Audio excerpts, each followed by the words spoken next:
Alhamdulillah, alhamdulillahilladzi nahmaduhu wa nasta'inuhu wa nastaghfiruhu wa nastahdihi wa na'udzu billahi ta'ala min shururi anfusina wa min sayyiati a'malina may yahdihillahu fala mudilla lahu wa man yudlil fala hadiya lahu.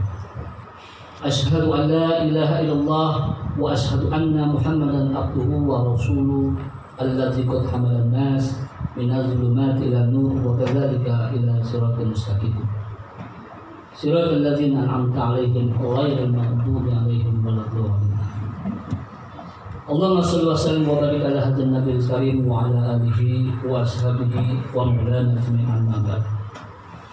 Fa ya ibadallah ittaqullaha haqqa tuqatih wa la tamutunna illa wa antum muslimun. Wa qul 'ibadi ya nas ubudu rabbakum alladzi khalaqakum walladzina min qablikum la'allakum tattaqun wa qala aidun kuntum khairu ummatin ukhrijat lin-nas ta'muruna bil ma'ruf wa tanhauna 'anil munkar wa tu'minuna billah.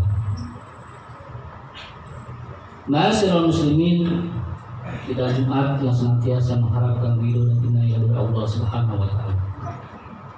Alhamdulillah, segala puji hanyalah milik Allah Rabb semesta alam Azza wa Jalla, yang mana pada hari ini kita masih diberikan kekuatan dan petunjuk oleh Allah, di mana ada dua hal kita datang ke sini. Yang pertama, tarqiyatul iman, meningkatkan keimanan dan ketakwaan kepada Allah Subhanahu wa taala. Yang kedua, mengimplementasikan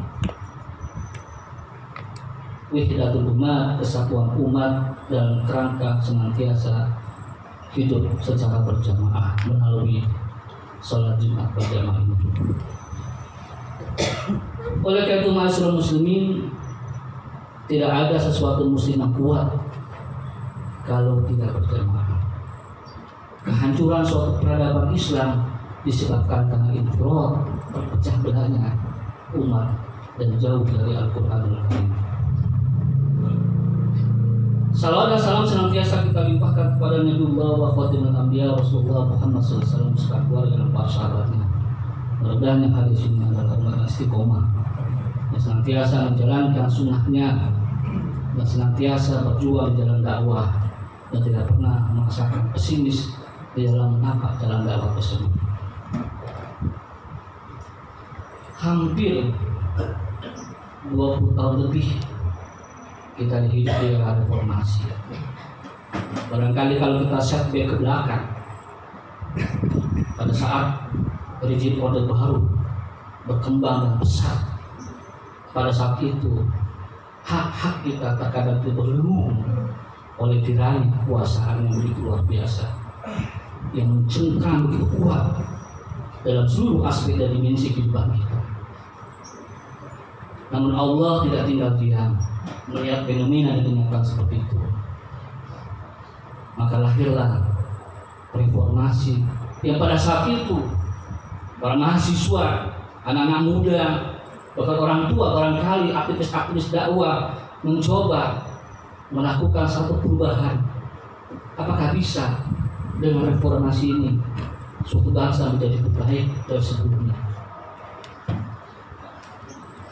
Reformasi ini memberikan satu warna-warna tersendiri. Terjadinya perubahan-perubahan undang-undang dan amandemen konstitusi yang tujuannya memberikan kepastian kepada umat, namun dalam perjalanan justru kita sangat ironis melihat kenyataannya. Berdirinya KPK tapi tidak memberikan kerja signifikan di dalam memberantas korupsi yang kadang-kadang tebak pilih. Sementara ketika menangani beberapa kasus yang ada di lingkaran kekuasaan, pada saat pula terkadang kasus itu terhenti dan tidak tahu kapan akan dilanjutkan.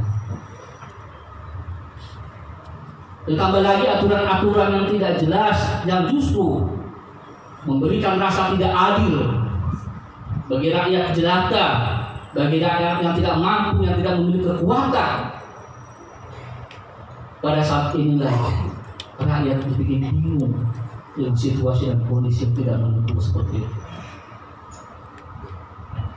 Sementara Allah telah memberikan fasilitas kepada kita dengan kalimat kuntum khairu ummatin ukhrijat linnas ta'muruna bil ma'ruf wa tanhauna 'anil munkar wa tu'minuna billah. Ini salah satu fasilitas yang Allah berikan kepada kita, bahwa kita adalah umat yang terbaik. Justru yang menjadi pertanyaan bagi diri kita, kenapa sampai saat ini umat Islam senantiasa termarginalisasi dalam seluruh aspek dan dimensi kehidupan? Kesalahan di mana? Permasalahannya di mana? Bisa jadi akibat umat jauh dari Al-Qur'an. Ma'asyiral muslimin, sidang Jumat yang dimuliakan oleh Allah Subhanahu wa taala. Mungkin ada baiknya kita mencoba mengkaji lebih dalam, yang barangkali penulis mencoba merumuskan, mengistinbatkan pemikiran salah satu ulama besar pendiri Ikhwanul Muslimin ketika ditanya oleh seorang muridnya, bagaimana wahai imam dalam memahami Islam yang hafal, Islam yang sebenarnya? Ketika itu sang imam mengatakan, Islam adalah sistem komprehensif dan semulia yang menyentuh seluruh aspek kehidupan. Islam adalah negara dan tanah air, pemerintah dan umat, akhlak dan kekuatan, kasih sayang dan keadilan. Bahkan Islam memuat sistem dan perundang-undangan beserta aturan-aturannya, peradilan, materi dan sumber daya alam, penghasilan dan kekayaan, serta jihad dan dakwah. Sebagaimana tersebut, Islam adalah akidah yang lurus dan ibadah yang benar, tidak dikurangi ataupun tidak dilebihi. Ma'asyiral muslimin yang dimuliakan oleh Allah Subhanahu wa taala. Dari penjelasan ini ada 4 hal yang barangkali menjadi bahan renungan bagi kita. Yang pertama, Islam adalah sistem yang komprehensif, yang menyeluruh, yang kadang-kadang kita tidak menyadari bahwa Islam hanya berbicara pada aspek ritual ibadah, padahal tidak juga. Islam tidak hanya sebatas ibadah haji dan puasa saja, tetapi Islam menyangkut seluruh aspek yang berhubungan dengan kehidupan manusia, baik di dunia maupun di akhirat.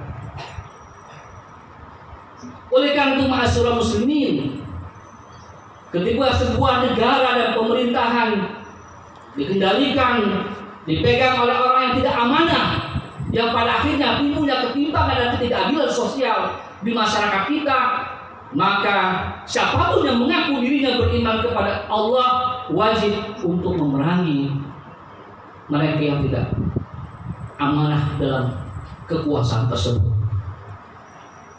Dan itu adalah bagian dari Islam. Al-Hudu wal-Iqiyad bima ja'a bihi Rasulullah sallallahu alaihi wasallam. Islam adalah patuh, tunduk, berserah diri terhadap apa yang menjadi keputusan Allah dan kehendak Allah. Tidak dikatakan seorang itu beriman kepada Allah manakala melihat situasi dan kondisi yang carut marut lalu kita membiarkan keadaan ini. Padahal kita hanya bisa berzikir di dalam kamar tanpa melakukan aksi apapun, dan ini dipertanyakan di dalam Islam itu sendiri. Ma'asyiral muslimin yang dimuliakan oleh Allah Subhanahu wa taala. Yang kedua, ketika berbicara tentang negara, tanah air, pemerintah, umat, kekuatan, keadilan, undang-undang dan peradilan, serta kemiliteran, itu adalah bagian dari kekuasaan yang berhubungan dengan as-siyasah. Maka dari itu Islam tidak bisa dipisahkan dari kekuatan atas siasa politik di dalam bernegara dan instrumen dari negara tersebut. Ma'asyiral muslimin yang dimuliakan oleh Allah Subhanahu wa taala. Kenapa demikian? Karena dengan kekuasaan itulah akan lahir kebijakan-kebijakan strategis yang kadang-kadang bisa memberikan kemaslahatan umat, atau bisa jadi sebaliknya memberikan kemudaratan kepada umat manakala dipimpin oleh penguasa yang berlaku zalim. Maka dari itu ma'asyiral muslimin, kalau kita lihat 14 abad yang lalu, ketika Rasulullah berdakwah, meretas dalam dakwah, dicaci maki, diinterogasi, bahkan banyak orang kafir melakukan konspirasi untuk membunuh beliau. Tapi dengan kekuatan batiniah, kekuatan mukjizat Al-Quran yang ada di pundak dia, dengan janji-janji Allah semuanya itu dilalui. Nah kemudian Allah memerintahkan kepada Rasulullah Muhammad SAW untuk hijrah ke Madinah dalam rangka menyusun kekuatan, bukan hanya sebatas kekuatan fisik dan ruhiyah saja, kekuatan finansial, kekuatan materi disusun di sana dalam rangka membebaskan Fathul Mekah. Maka tidaklah heran dicatat dalam dokumentasi Al-Quran, idza ja'a nasrullahi wal fath wa ra'aitan nasa yadkhuluna fi dinillahi afwaja fasabbih bihamdi rabbika wastaghfir innahu kana tawwaba. Kenapa harus diambil kekuatan-kekuatan orang kafir itu? Harus dikuasai oleh orang-orang Islam. Karena Rasul memahami bahwa dengan kekuasaan itu Rasul lebih luasa untuk memegang peranannya dan kekuasaan tersebut yang notabene kekuasaannya tidak lepas dari sistem dan perundang-undangan yang berdasarkan Al-Quran dan Sunnah Rasul. Maka dari ma'asyiral muslimin, kalau kita ditanya apa ideologi Anda, maka seorang muslim harus tegas, ideologi saya adalah Islam dan pedoman hidup saya adalah Al-Quran. Tidak ada satu produk yang absolut yang memberikan janji yang luar biasa, melainkan kembali kepada kitabullah dan Sunnah Rasul. Ma'asyiral muslimin yang dimuliakan oleh Allah Subhanahu wa taala. Yang ketiga, Islam menyangkut materi, sumber daya alam, penghasilan, etos kerja dan sebagainya, dan ini adalah bagian dari pengelolaan dan manajemen. Kita saksikan undang-undang yang kemarin disahkan, Omnibus Law, yang menjadi kontroversial di kalangan para buruh, aktivis akademis maupun yang lainnya. Ada klausul-klausul yang merasa berkeberatan, bahkan muncul di situ ada nilai-nilai ketidakadilan, dan itu menjadi tingkatan yang sangat ironis di saat pandemi sedang berjalan. Tiba-tiba dikejutkan dengan disahkannya undang-undang tersebut.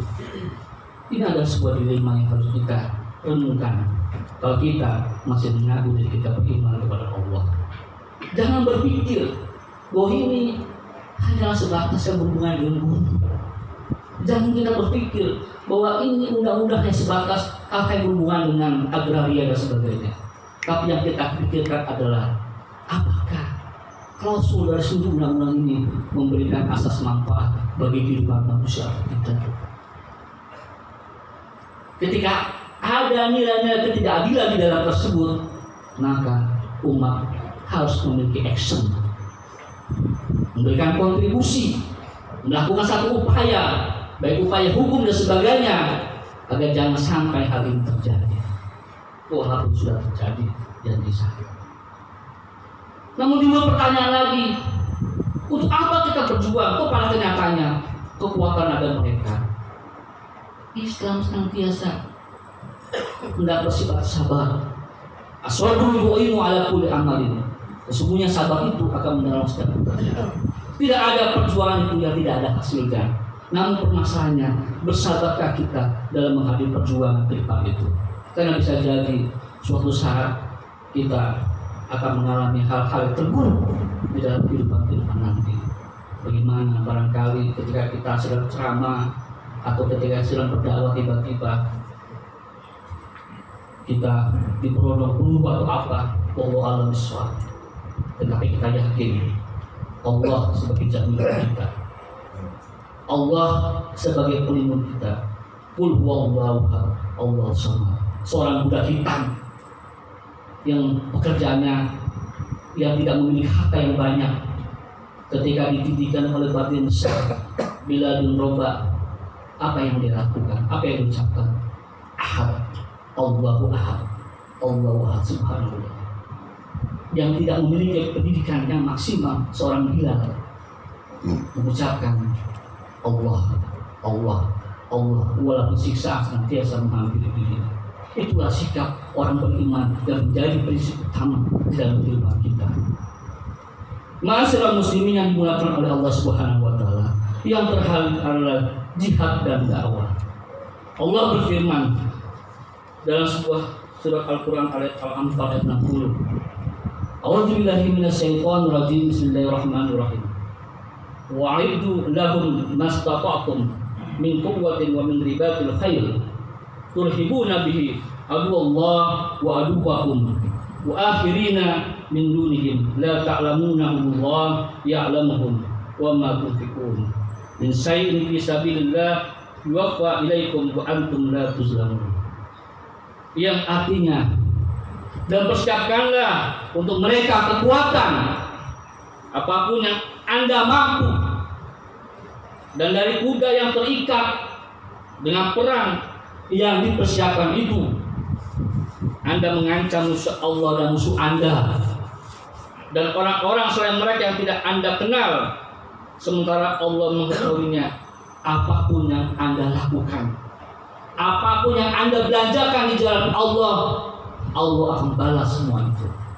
Bahkan Allah akan membeli jiwa Anda itu dengan jaminan jannah khaliduna fiha. Subhanallah. Jiwa-jiwa Anda itu sudah dibeli oleh Allah jika Anda istiqomah dan komitmen dalam jalan dakwah tersebut. Tidak ada perjuangan itu, tidak ada pengorbanan. Semua itu melakukan atau mengalami pengorbanan luar biasa. Kita ini tidak ada artinya dibanding para anbiya. Tidak perlu kita membandingkan para nabi dalam berjuang. Cukup kita bandingkan ulama-ulama terdahulu. Cukup kita bandingkan muassis pendiri PTDI, bagaimana dia berjuang di penjara, diintimidasi, tetapi dalam akhir hayatnya komitmen istiqomah, tidak pernah secuil pun mundur dari nilai dakwah. Dan ini harus menjadi prinsip utuh bagi kita sebagai orang yang mengaku dirinya beriman kepada Allah. Barakallahu wa lakum fil Qur'anil azim wa nafa'ani wa iyyakum bima fihi minal ayati wa zikril hakim wa taqabbala minna wa minkum tilawatahu innahu as-sami'ul alim. Fastaghfiruhu innahu al-ghafurur rahim.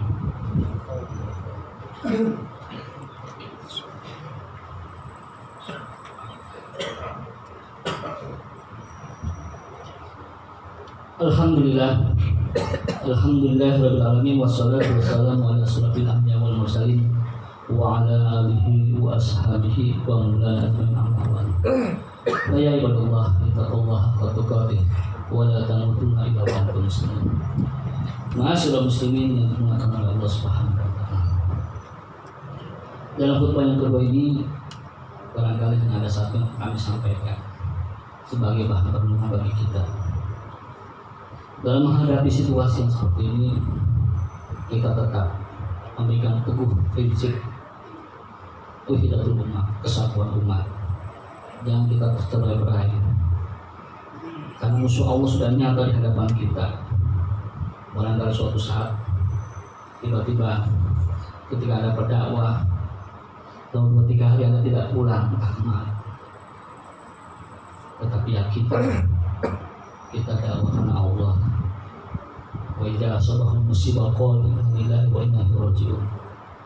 Apabila seorang hamba tertimpa musibah dalam keadaan apapun, selalu mengatakan hanya kepada Engkau kami kembali, hanya kepada Engkau kami kembali. Itulah ciri khas karakteristik orang beriman yang tidak dimiliki oleh umat yang lain. Mudah-mudahan semoga Allah memberikan karunia dan hidayah kepada kita, juga memberikan kesehatan kepada yayasan yang masih berjalan, senantiasa PT ini masih istiqomah beserta staf-stafnya,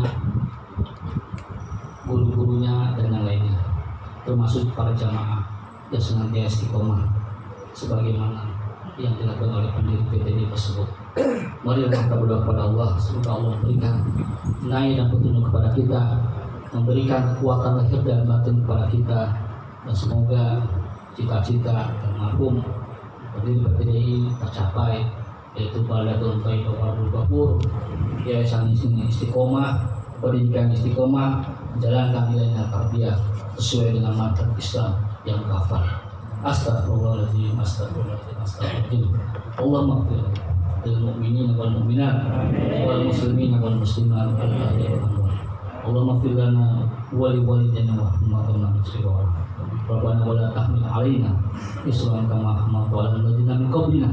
Rabbana wa la tuhammilna ma la taqata lana bih. Wa'fu 'anna waghfir lana warhamna anta maulana fansurna 'alal qawmil kafirin.